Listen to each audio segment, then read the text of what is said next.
আজকে আমার দাদির গাছের কাঁঠাল পেড়ে খাবো, তারপর শ্বশুর বাড়ি চলে যাব। বৃষ্টির দিনে মাটির রাস্তায় কাদা হওয়াতে আমার ব্যাগগুলো ভারী করে নিয়ে যাওয়া হচ্ছে। তাছাড়াও এবার আমি ভাবি এবং বাচ্চাদেরকে নিয়ে শহরে যাচ্ছি, মানে আমার শ্বশুর বাড়িতে। তারা অনেকদিনই বাইরে ঘুরতে যায়নি, তাই ভাবলাম যে একটু ঘোরায় নিয়ে আসি। সব বাচ্চাদের এবং ভাবিদেরকে আমি চারতলাতে দিয়ে দিয়েছি, তারা স্বাধীন মতো থাকতে পারবে, ঘুরতে পারবে। আসসালামু আলাইকুম, কেমন আছেন সবাই? আমার ভাবি আমার কাছে বন্ধুর মতো। আজকে আমার দাদির গাছ থেকে কাঁঠাল পাড়া হয়েছে, যদিও বা অনেকগুলো বিক্রি করে দিয়েছে, আবার খাওয়া হয়েছে। বাড়ির ভেতরে এই কাঁঠাল গাছটা। কাঁঠালটা ভাঙার আগে আমি সোয়াবিন তেল হাতে মেখে নিয়েছিলাম, যেন আমার হাতে আঠা না ভরে। কাঁঠাল আমার খুব একটা পছন্দ না, তবে পান্তা ভাত দিয়ে খেতে আমার ভীষণ ভালো লাগে, এমনকি দুধ ভাত দিয়ে খেতেও ভালো লাগে। এছাড়া আমি 2-4 পিসের বেশি খেতে পারি না। বাবার বাড়িতে 2 দিন তো থাকলাম, আজকে আমি শ্বশুর বাড়িতে চলে যাব। তবে একা নই, আমার ভাবি বাচ্চাদের সবাইকে নিয়েই যাব। বাচ্চারা তো ভীষণ খুশি, আর সবসময়ের মতো আমি রওনা দেওয়ার আগে একটু খেয়ে নিই, কেন জানি আমার খেতে ইচ্ছে করে ওই সময়টা। করলা ভাজি দিয়ে গরম ভাত খাচ্ছিলাম,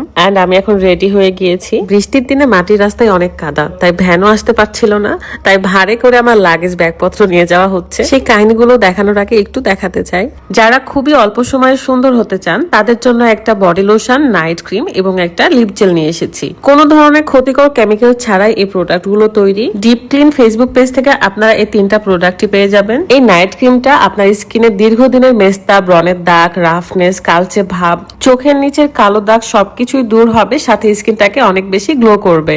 আর এই লিপ বামটা দেখতে ছোট হলেও এটার কাজ অনেক বড়, কালচে ভাব দূর করে ঠোঁটটাকে গোলাপি করে ফেলে। এখন দেখাবো ডিপ ক্লিনের এই বডি লোশনটা। আমাদের বডিতে যে সানট্যান পড়ে সেটা খুব সহজে রিমুভ হয়, সাথে স্কিনটাকে ব্রাইট করে। দিনে 2 বার ব্যবহার করতে পারবেন, একবার রাতে ঘুমানোর আগে এবং গোসলের পর। যারা খুব অল্প সময়ে হাত, পা, মুখ সুন্দর করতে চান, তারা এখনই ডিপ ক্লিন ফেসবুক পেজ থেকে অর্ডার করে ফেলুন। Thank you.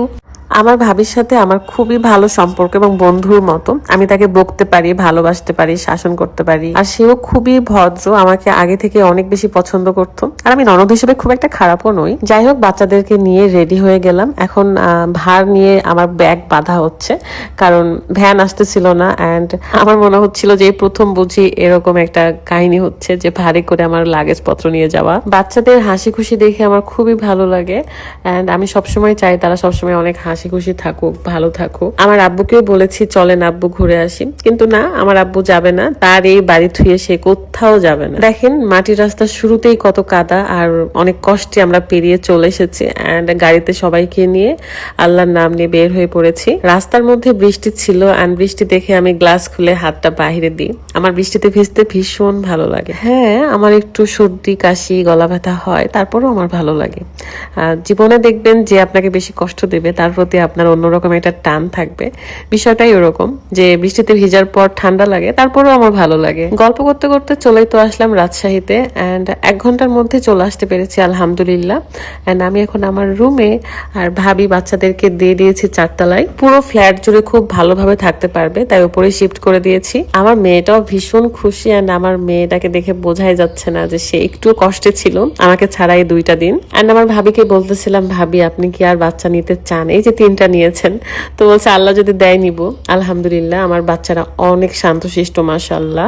এই তো আমাদের এই সুন্দর দিনগুলো দেওয়ার জন্য আল্লাহকে অনেক ধন্যবাদ, এন্ড আল্লাহর কাছে হাজার হাজার শুকরিয়া। আমি আমার পরিবারের জন্য কিছু করতে পারি, এটা আমার কাছে খুব ভালো লাগে। আমার জন্য তাদের মুখে যদি হাসি আসে, সেটা আমার দেখতেই শান্তি লাগে। ভালো থাকবেন সবাই। আল্লাহ হাফেজ। আসসালামু আলাইকুম।